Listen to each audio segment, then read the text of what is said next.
आचार्य चतुरसेन शास्त्री जी के उपन्यास गोली से अध्याय राजा के गुण। वाचनकर्ता अमित पांडे। महाराजाधिराज के मैंने 2 ही बार दर्शन किए थे।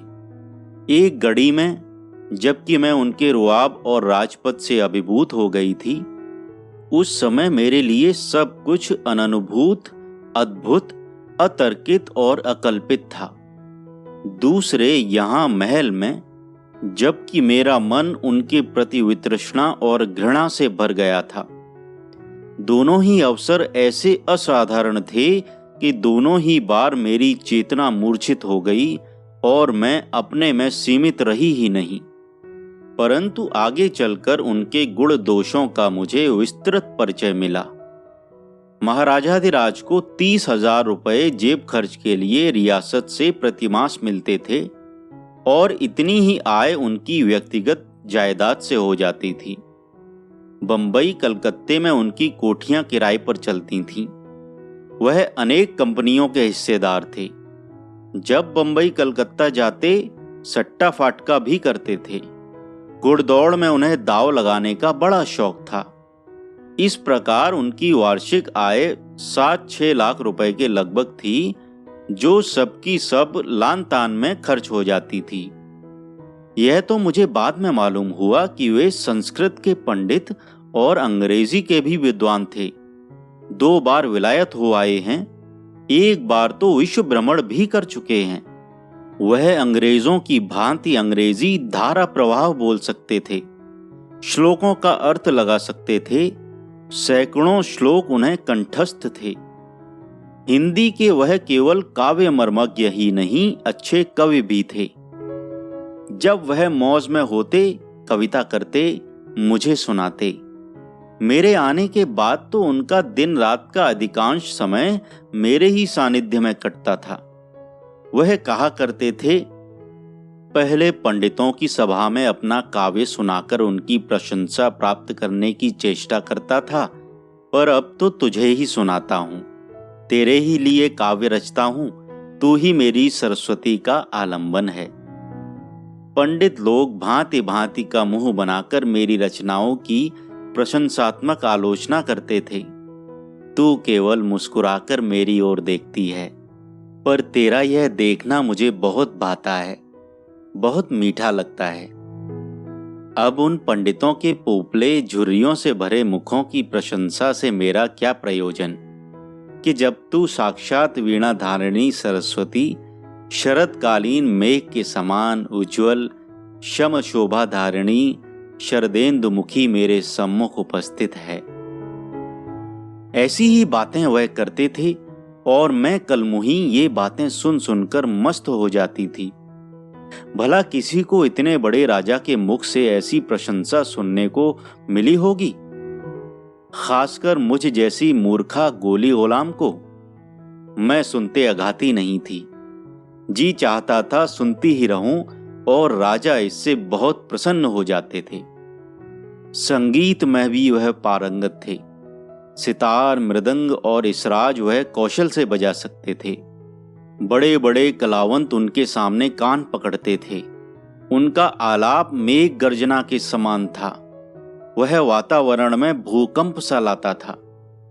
गुणी गुणी की कद्र भी करता है। बड़े बड़े गुणी कलावंत दूर दूर से आकर अपनी कला दिखाते, हफ्तों जलसे होते और खूब इनाम इकराम लेकर राजा का जय जयकार करते थे। राजा बड़े भारी दाता थे, मुक्त हाथों से याचक को देते थे। विद्वान कवि जो भी उनके सामने पहुंच गया, उसे 5,000 से कम मुद्रा नहीं देते थे। सितार में उन्होंने कुछ खास परिवर्तन किए थे और इसराज में भी कुछ नए सुधार किए थे। संगीत पर उन्होंने एक शास्त्रीय ग्रंथ भी लिखा था, जिसे वह मित्रों को भेंट दिया करते थे। नानाविध भोजन व्यंजन बनाने में भी वह एक थे। अपने हाथ से उत्तम खाद्य पेय भोज्य बनाने और मित्रों को खिलाने में उन्हें बड़ा आनंद आता था। और अब तो लगभग सभी मित्रों का स्थान मैंने ले लिया था। वह मुझे खिलाते नहीं थे, भोग लगाते थे, जैसे भक्त देवी देवताओं का भोग लगाते हैं। विविध पकवान बनाने का उनका शौक इतना बड़ा चढ़ा था कि कभी कभी तो दिन भर उनका इन्हीं कामों में बीत जाता था। उनकी इन बातों से मैं बहुत ढीठ हो चली थी, अपनी हैसियत भूल गई थी। कभी कभी गुस्ताखियां कर बैठती थी। वह मेरे ऊपर गुस्सा बहुत कम करते थे, पर जब करते थे तब बख्शते नहीं थे। मैं आगे बताऊंगी कि यहाँ आने के सप्ताह बाद ही किस प्रकार उन्होंने चाबुक से मेरी खाल उधेड़ डाली थी। शिकार का शौक उनका बेढब था। बंदूक हाथ में लेकर सीधे शेर के सामने जा डटते थे। निशाना इस कदर अचूक होता था कि शायद ही कभी खता हो। रंग महल का तमाम बरांडा और उनकी मर्दानी बैठक उनके मारे हुए शेरों, चीतों, गैंडों, जंगली भैंसों और मगरमच्छों के सिरों और खालों से भरी हुई थी। बड़े अंग्रेज अफसर उनसे केवल शिकार की ही दोस्ती रखते थे, मगर वाह रे अंग्रेज बच्चे, दोस्ती की जगह दोस्ती रहती थी। राजा को वह बख्शते नहीं थे। तार तार में खींच रखा था उन्हें। उन्हीं का खाते और उन्हीं को आंखें दिखाते थे। पर राजा को विशेष चिंता न थी। वह अंग्रेजी लिबास पहन अंग्रेजों के साथ वैसे ही अंग्रेजी बोलते थे। तब कौन कह सकता है कि उनमें एक अधीन भारतीय है, दूसरा प्रतापी अंग्रेज। वह परम वैष्णव थे। श्री जी उनके इष्ट देव थे। श्री जी उनके कुल देवता थे। प्रातः काल वह नित्य प्रहर पूजाचर्या में व्यतीत करते थे, परंतु खान पान के वैष्णव न थे, पक्के मांसाहारी थे। राजा की रसोई के अतिरिक्त उनका पृथक बावर्ची खाना था, जहां 2 मुसलमान और फ्रांसीसी बावर्ची भिन्न भिन्न प्रकार के भोज्य पदार्थ तैयार करते थे। वह जैसे ओसेल थे वैसे ही दयार्द्र भी थे। उनका गुस्सा तुरंत उतर जाता था और तब वह बड़े दयार्द्र और कोमल हो उठते थे। बहुधा आंखें उनकी भर आती थीं।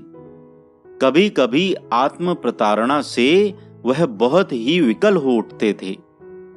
उनकी दयालुता की भी बहुत सी कहानियां विख्यात थीं और मुझ भाग्यहीना पर तो उन्होंने दया का दरिया ही बहा दिया था।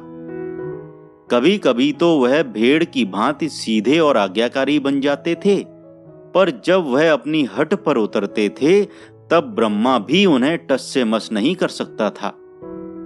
हमारे ऐसे ही अद्भुत थे महाराजाधिराज, हमारे अन्नदाता, जिनके साथ मैंने अपने जीवन के 21 वर्ष व्यतीत किए, पूरे 21 वर्ष।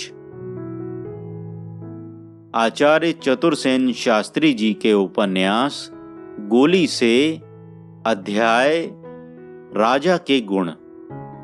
वाचनकर्ता अमित पांडे।